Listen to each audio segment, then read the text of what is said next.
咁我哋今日咧會講呢個規模經濟同規模負經濟啦。咁咧，先講規模經濟、規模負經濟之前咧，我哋一定要講下咧咩係可變成本，咩係固定成本嘅。咁可變成本咧就係咧隨住產量改變而改變嘅成本啦。咁即係你例如做蛋糕裏面咧，可能我要做多個蛋糕就要多啲雞蛋、多啲材料，咁嗰啲咧就係可變成本嘅，佢會隨住你產量上升而增加嘅。咁咧如果你停止生產咧，可變成本咧就會變做零㗎啦。咁呢個特別留意啦。好啦，咁而固定成本咧就係無論你點樣改變個產量咧，其實個成本咧都係不變嘅。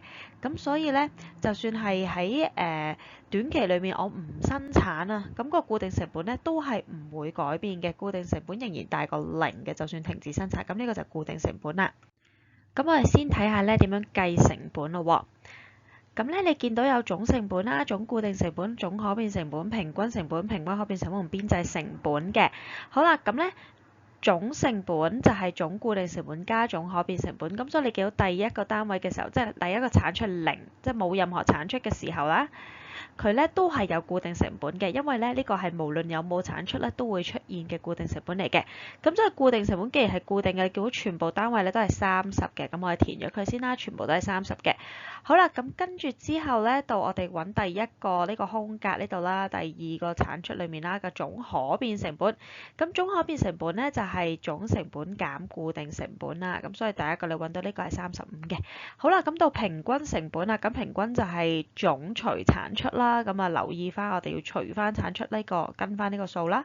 咁所以咧呢個咧就係65除2啦，32個半啦。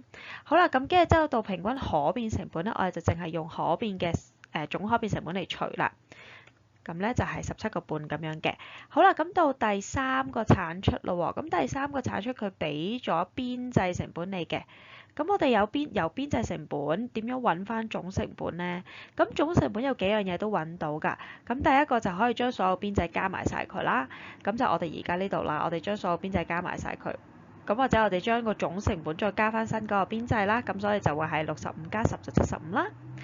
咁跟住之後咧，總可變成本咧一樣啦，平均成本一樣啦，平均可變成本都一樣啦。好啦，咁到第四個產出啦。咁今次咧佢俾咗平均成本你，咁我哋咧總成本其實我哋去平均成本乘翻產出啦，都揾到總成本嘅。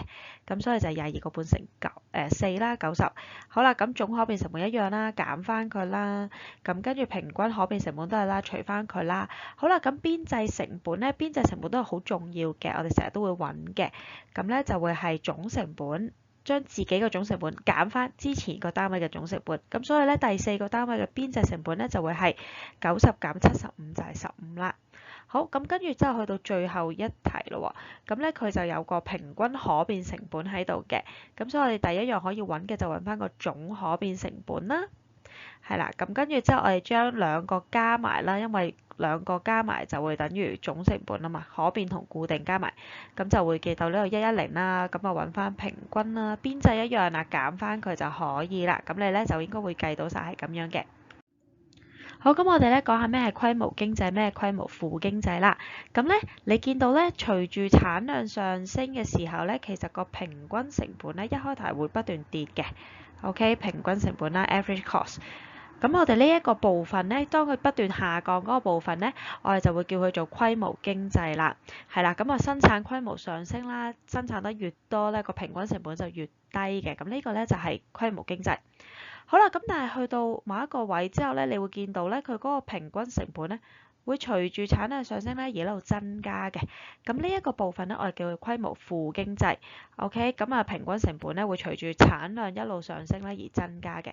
好啦，咁你見到咧中間有一個位置咧係最低成本嘅。咁呢個位咧我哋叫最好嘅時候啦，就平均成本係最低嘅時候啦 ，lowest average cost 嘅時候啦。好，咁點解會出現規模經濟或者規模負經濟呢？我哋先睇下內部嘅因素先。咁咩叫內部呢？內部咧就係一間廠不斷咁樣去增加佢嘅規模啊，所以係一間廠不斷咁樣膨脹。咁呢個就叫內部，係一間廠發生嘅事嚟嘅。咁點解會出現內部規模經濟呢？咁可能有好多因素嘅，採購成本低啲啦，買得越多越平均越平啦。借錢都係啦，你規模越大，可能銀行就會低啲利息息俾你啦。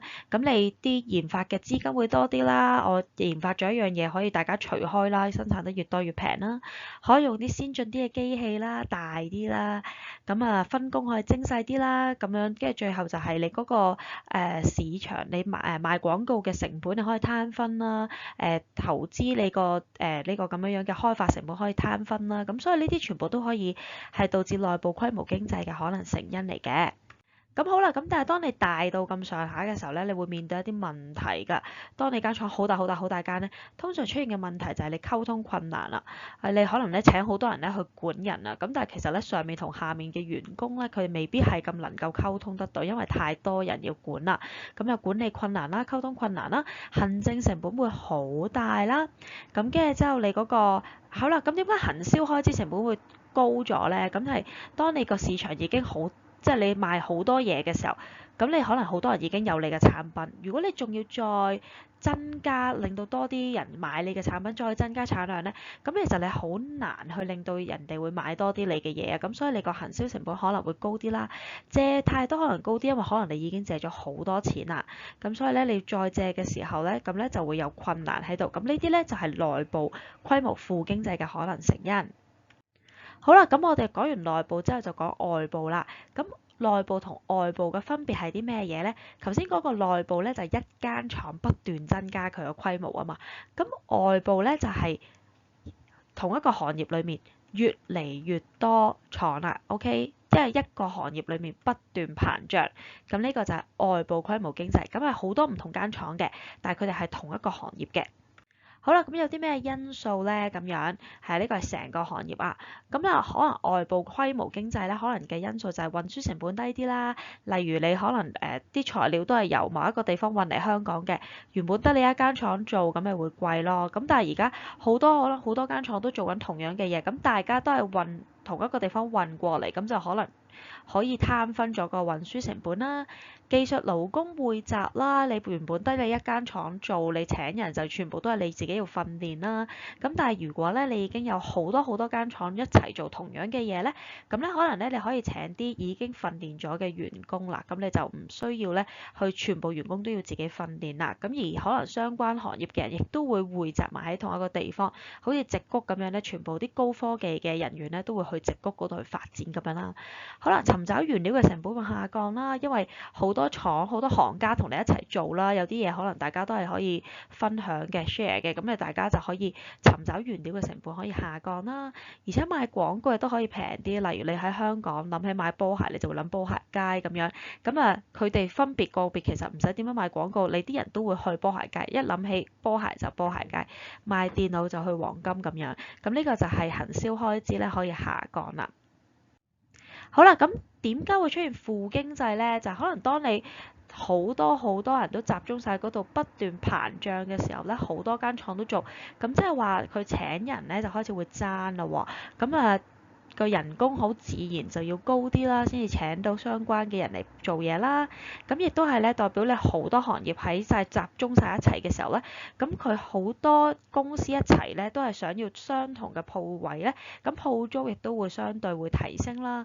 而且可能好多廠一齊喺某一個地方度生產嘅時候咧，環境問題都會較多啦。咁啊，你個環境問題多啲嘅時候，可能政府就會開始會管啦。咁你見到中國嘅情況都係啦，越嚟越多環境嘅要管理嘅問題嘅時候，工資又升咗，租金升咗，環境問題多咗，又要俾多啲一啲處理環境嘅稅啊等等咧，咁佢哋嗰個生產成本咧就會隨之上升啦。咁呢個就係外部規模負經濟嘅可能成因啦。好，咁最後總結一下啦，規模經濟咧，其實咧就係講緊一間廠不斷增加生產規模嘅時候，產量上升咧，佢嘅平均成本會下降啦。而規模負經濟咧，就係一間廠咧再一路增加佢規模嘅時候咧，佢反而個平均成本會上升嘅。好啦，咁而內部同外部嘅分別係咩咧？內部咧就係一間廠商自己不斷增加佢嘅規模，一間廠商不斷膨脹，不斷增加規模。而外部咧就係有好多唔同嘅廠商咧去不斷喺個行業裏面去發展嘅。咁希望呢段片可以幫到大家分清楚規模經濟、規模負經濟咩係內部同外部啦。拜拜。